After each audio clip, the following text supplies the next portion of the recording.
What's up guys? Isang magandang hapon po sa ating lahat. Dito po ako uli, nagbabalik sa aking tumana.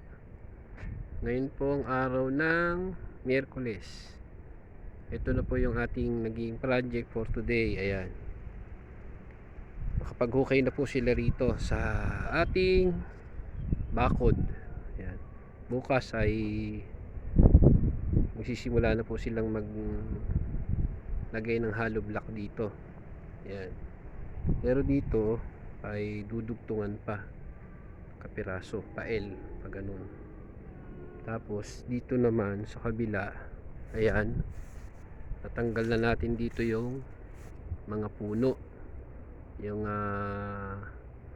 takop asin kung tawagin, saka isang puno ng ipil. Ayan, nalinis na rin nalinis na nila, pero hindi pa sila umabot, kumbaga nalinis lang ito. Bali na change na natin tong puno dito.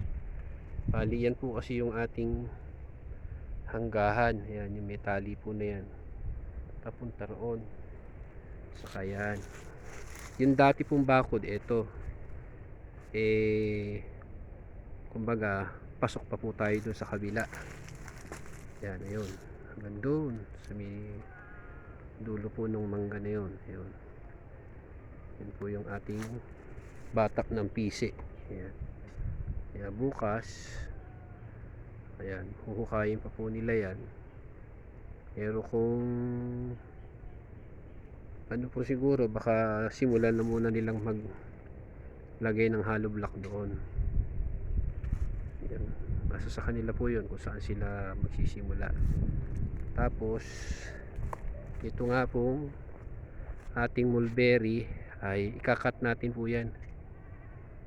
Tatanggalin natin yung mga mahabang sanga, at yan po ay ililipat natin ng lugar doon sa kabila, doon sa lugar po na yon. Kasi nga po dito sa aking kinatatayuan na ito, maglalagay nga po tayo dito ng kulungan ng baboy. Dito 3 butas na kulungan ng baboy, pero ang baboy po natin ilalagay dito ay yung native.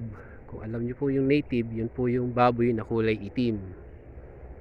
Yun po ang ilalagay natin dito.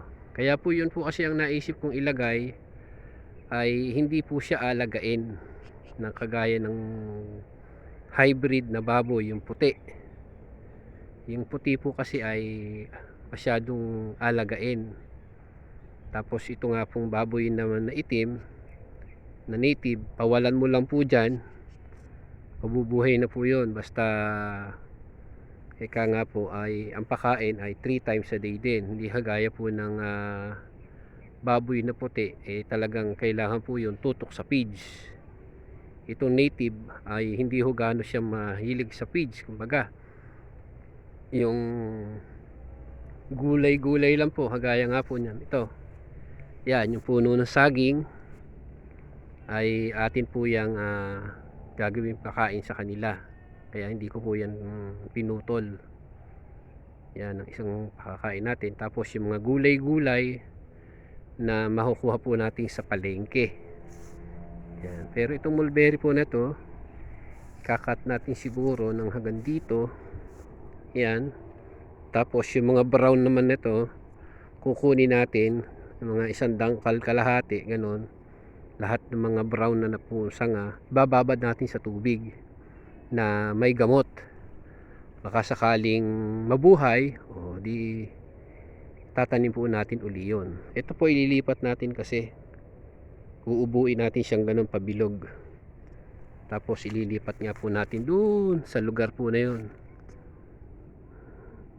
para dito ay maging kulungan ng baboy. Kasi pagka nandito itong mulberry, sigurado baka kainin lang ng baboy, or hindi ho siya gaganda.